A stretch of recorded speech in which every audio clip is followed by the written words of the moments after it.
हम ये क्वेश्चन शुरू करते हैं जी सिंध रोबोटिक्स कंपनी का। और आपको सबसे पहले इन्होंने नॉन करंट एसेट्स के बारे में इंफॉर्मेशन बताई है कि नॉन करंट एसेट्स में लैंड है, बिल्डिंग है और प्लांट है, और इसकी कॉस्ट, डेप्रिसिएशन और नेट बुक वैल्यू दोनों सालों की बताई हुई है, 2013 की भी और 2014 की भी। इसके बाद इन्वेस्टमेंट्स बताई गई हैं, ठीक है जी। देन आपको करंट एसेट्स के हवाले से इंफॉर्मेशन दी गई है। ये आई थिंक ये इतनी सी जगह जो है ये रिपीट हुई है, डेप्रिसिएशन ये वाला, ये ये हेडर्स में गलती है, इसको इग्नोर कर दें। करंट एसेट्स हैं, इन्वेंटरीज हैं, ट्रेड रिसीवेबल्स हैं, बैंक है, और इसके बाद capital issue shares of ₹1 share issue किए हैं आपने। Share premium, revaluation, surplus and accumulated profits, यानी कि रिटेन अर्निंग्स जो होती है जिसको हम लोग एक्यूमुलेटेड प्रॉफिट कहते हैं। रिवैल्यूएशन सरप्लस भी है। नॉन करंट लायबिलिटीज हैं, 10% का लोन है आपका, ट्रेड पेबल्स हैं, डिविडेंड पेबल्स हैं और बैंक ओवरड्राफ्ट। डिविडेंड का भी पेबल का अकाउंट आ गया, ले जनाब। तो ये जरा गौर से देख लीजिएगा, हम इसको जब कंप्लीट करेंगे तो फिर आपको अंदाजा होगा इसमें हमें फिर रिटेन्ड अर्निंग में से जो डिफरेंस आएगा वो डिविडेंड पेबल अकाउंट पे आएगा और डिविडेंड पेबल के अकाउंट से कैश पेड निकलेगा। स्टेटमेंट ऑफ कॉम्प्रिहेंसिव इनकम में रेवेन्यू है, कॉस्ट ऑफ सेल्स है, दोनों सालों की दी है, ग्रॉस प्रॉफिट आ गया, डिस्ट्रीब्यूशन एडमिन एक्सपेंसेस है, इंटरेस्ट है, net profit for the year आ गया। Only one dividend is declared each year which is paid in the following year, यानी कि फाइनल डिविडेंड जो है ना सिर्फ वो दिया जाता है, फाइनल डिविडेंड है। No sales of non current assets have occurred during the relevant period, non current assets sale नहीं किए हैं। इसका मतलब यह है कि जितना भी नॉन करंट एसेट्स में डिक्रीज है वो उसकी रिवैल्यूएशन की वजह से आया है। टैक्सेशन को आपने इग्नोर कर देना है। Statement of cash flows direct method के थ्रू बनाना है। अब जब आप डायरेक्ट मेथड के through statement of cash flows बनाने लगते हैं तो इसका मतलब यह है कि statement of operating cash flows के अंदर जो ऑपरेटिंग एक्टिविटीज है सिर्फ और सिर्फ वो आपने डायरेक्ट मेथड के थ्रू बनानी है। बाकी आप डायरेक्ट मेथड हो या इनडायरेक्ट मेथड हो, cash flows from financing activities and cash flows from operating activities तो बिल्कुल सेम ही रहेंगी, उसमें कोई चेंजेस नहीं आएंगी। तो हम लोग cash flows from operating activities की तरफ चलते हैं जी। हम लोगों ने कैश फ्लोज बनाना है फ्रॉम ऑपरेटिंग एक्टिविटीज से, और इसको बनाने का तरीका सिंपल है। हम लोग जाएंगे अपनी बैलेंस शीट के अंदर और सबसे पहले नॉन करंट एसेट्स और नॉन करंट करंट एसेट्स और करंट लायबिलिटीज को देखेंगे, और फिर उसके बाद हम लोग देखेंगे कि हम इसमें क्या कर सकते हैं। ये हमारी बैलेंस शीट इस वक्त आपके सामने, स्टेटमेंट ऑफ फाइनेंशियल पोजीशन। इसमें से जो हमारे लिए रेलेवेंट अकाउंट्स हैं वो हैं जी इन्वेंट्रीज, ट्रेड रिसीवेबल्स, और इधर से हमारे पास है जी ट्रेड पेबल्स, ठीक है जी। डिविडेंड पेबल्स जो है ये तो है हमारा फाइनेंसिंग एक्टिविटीज का अकाउंट है, तो ये उधर जाएगा, और इसके अलावा हमारे पास और कोई चीज नहीं है। नीचे चलते हैं, रेवेन्यू है, कॉस्ट ऑफ सेल्स है, डिस्ट्रीब्यूशन एडमिन एक्सपेंसेस है, और इंटरेस्ट पेड है हमारा, ठीक है जी। इंटरेस्ट का क्योंकि ओपनिंग और क्लोजिंग नहीं है उसके बारे में उसने कुछ नहीं बताया, तो ये सारा का सारा हमारा इंटरेस्ट पेड में चला जाएगा। तो जनाब वन बाय वन हम इन अकाउंट्स को बनाते हैं। हमारी होगी, यहाँ से हम शुरू करते हैं जी, स्टेटमेंट ऑफ कैश फ्लोज, जिसे हम कैश फ्लो स्टेटमेंट भी कह सकते हैं। Statement of cash flows, business का नाम है Sindh robotics,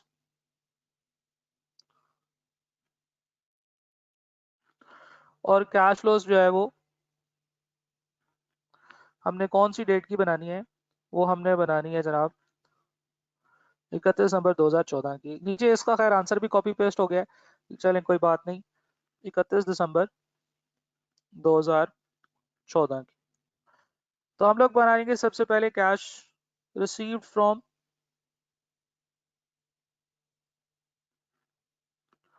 customers.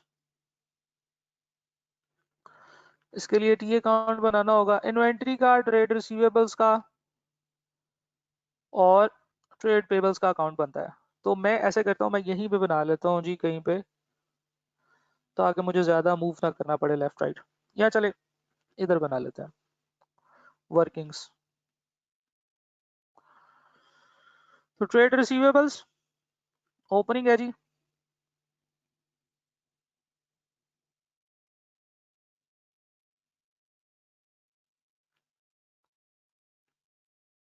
Trade receivables opening आ जाएगा हमारे पास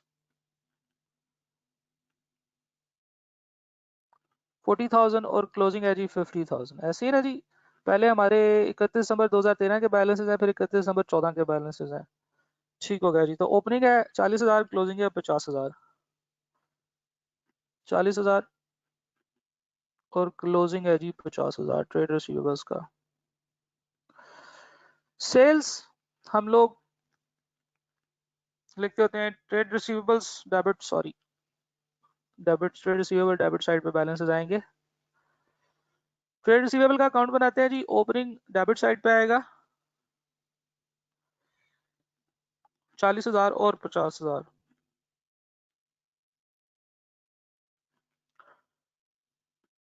सेल्स जो हमने की है, सेल्स अकाउंट क्रेडिट और ट्रेड रिसीवेबल्स अकाउंट डेबिट, और सेल्स हमने कितनी की है ये हमें क्वेश्चन से पता चलेंगी। नेट सेल्स है हमारी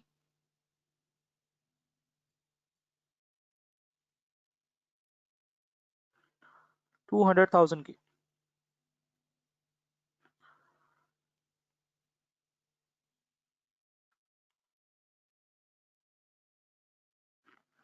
दो लाख की सेल्स है, तो हमारा जो कैश आया है कितना है जी 240,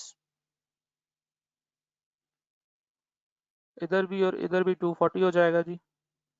तो 190,000 का हमारा जो कैश है वो हम लोगों ने यहाँ से रिसीव किया। Cash receive from customers, cash receive from customer is 190,000 rupees.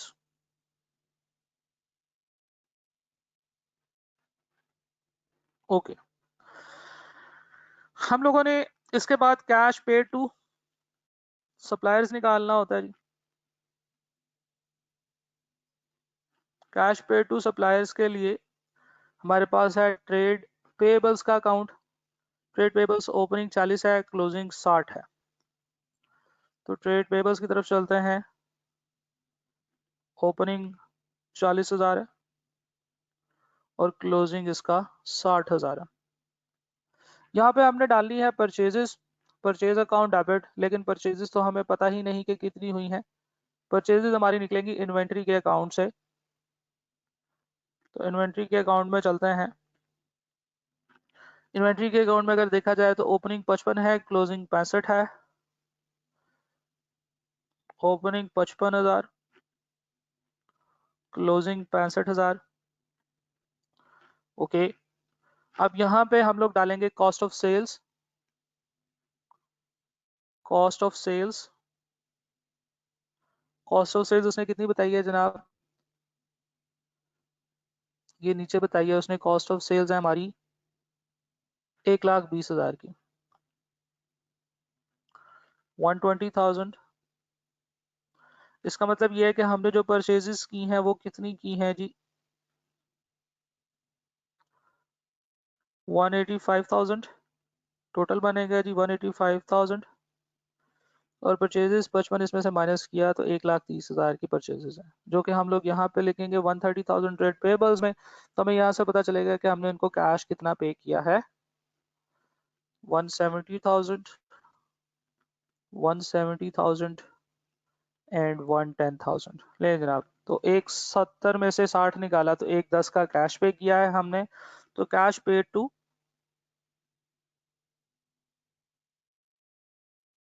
Customer is 110, cash paid to supplier is 110,000, 1,10,000। आगे चलते हैं जी। हमारे ये 3 अकाउंट्स थे, इन्वेंट्री भी हो गया, ट्रेड रिसीवेबल्स भी हो गया, बैंक हम यहाँ पे लेते नहीं हैं। करंट लायबिलिटीज के अंदर ट्रेड पेबल हो गया, बैंक ओवरड्राफ्ट भी हम यहाँ पे नहीं लेते हैं। और डिविडेंड पेबल के बारे में हमने बात की थी कि ये आएगा हमारा cash flows from financing activities के अंदर। डिविडेंड पेबल की हम लोग अकाउंट बनाएंगे और फिर उसके बाद उससे मूवमेंट करेंगे। आगे चलते हैं जी। प्रॉफिट एंड लॉस के अंदर, प्रॉफिट एंड लॉस में हमने रेवेन्यू 2 लाख का कंसिडर कर लिया, कॉस्ट ऑफ सेल्स कंसिडर कर ली, डिस्ट्रीब्यूशन एंड एडमिनिस्ट्रेशन एक्सपेंसेस 47,000 के डिस्ट्रीब्यूशन एंड एडमिन एक्सपेंसेस हैं। इस 47,000 के अंदर एक चीज है विच इज डेप्रिसिएशन। जो कि शामिल है। सही है, तो बहरहाल हमें डेप्रिसिएशन की कैलकुलेशन तो उसमें करनी होगी और फिर हमें ये आइडेंटिफाई करना होगा कि उस एसेट के अंदर जो है वो कितनी डेप्रिसिएशन इस 47,000 में शामिल है। 47,000 यानी कि 47 के साथ 1000 भी है, तो actually this is 47 million, but हम क्योंकि 1000 के राउंडिंग के साथ चल रहे हैं तो इसलिए मैं फिगर्स बोलूंगा अभी उसी तरीके से। तो 47,000 के अंदर डेप्रिसिएशन शामिल है जी, वो हम माइनस करेंगे। इंटरेस्ट जो है 13,000 रुपए का है, इसका कोई ओपनिंग और क्लोजिंग नहीं बताया, इसका मतलब है कि सारा का सारा जो इंटरेस्ट है 13,000 का ये पे हुआ है। तो हम लोग कहेंगे interest expenses paid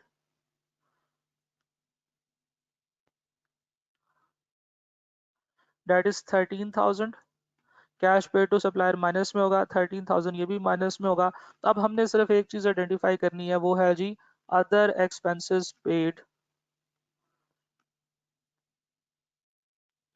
other expenses paid में जो टोटल अदर एक्सपेंसेस हैं इस साल के वो है जनाब 47,000, लेकिन इस 47,000 में एक डेप्रिसिएशन भी शामिल है जिसकी हमें वर्किंग करनी होगी 47,000 माइनस द डेप्रिसिएशन। लेकिन डेप्रिसिएशन के हवाले से भी आपको टेंशन लेने की जरूरत नहीं है, उन्होंने ये हमें अकाउंट्स बताया। उन्होंने कहा जी 2014 में जो एसेट्स की कॉस्ट थी 1,64,000 थी, इसकी डेप्रिसिएशन 16,000 थी और नेट बुक वैल्यू जो है वो 148,000 थी।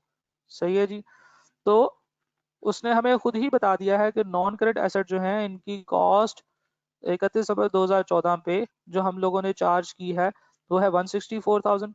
ये depreciation 16,000, this is the accumulated depreciation.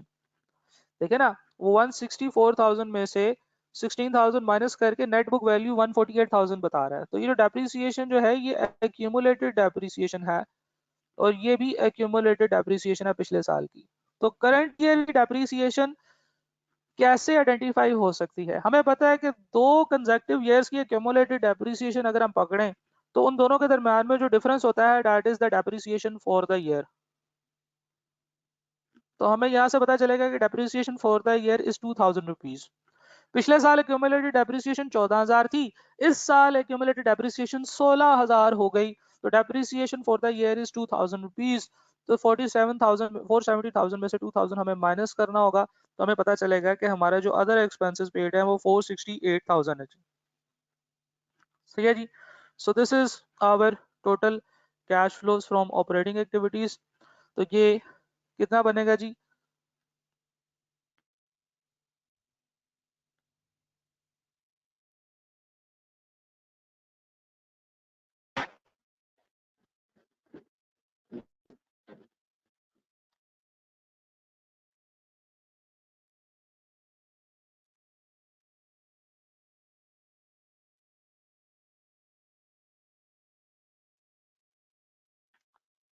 अच्छा जी, इंटरेस्ट पेड है ji, cash generated from operations, cash receive 190,000 की है, cash paid to suppliers and employees 155,000। 155,000 आ रहा है, आपके पास कितना आ रहा है? 468,000।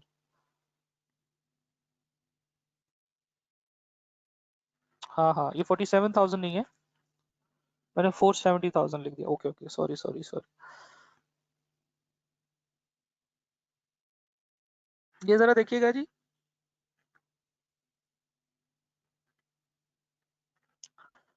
470,000 नहीं, ये है 47,000। 47,000, 2,000 की डेप्रिसिएशन अभी हमने देख लिया, तो 2,000 की डेप्रिसिएशन जब इसमें से माइनस करेंगे तो ये हमारे पास बनेगा जी 45,000। तो 45,000 के अदर एक्सपेंसेस हैं जो हमने पे किए हैं, तो टोटल हमारा इंटरेस्ट एक्सपेंस जो पेड है वो 13,000 आ गया, अदर एक्सपेंसेस पेड 45,000 के आ गए। तब हमारे पास जो इसकी cash flows from operating activities है वो क्या आएंगे? आइए, 22,000 का इनफ्लो आया है। ठीक है ji, so this was the question. अच्छा जी, अब इसके बाद आपने इसको खुद अब कंप्लीट करना है।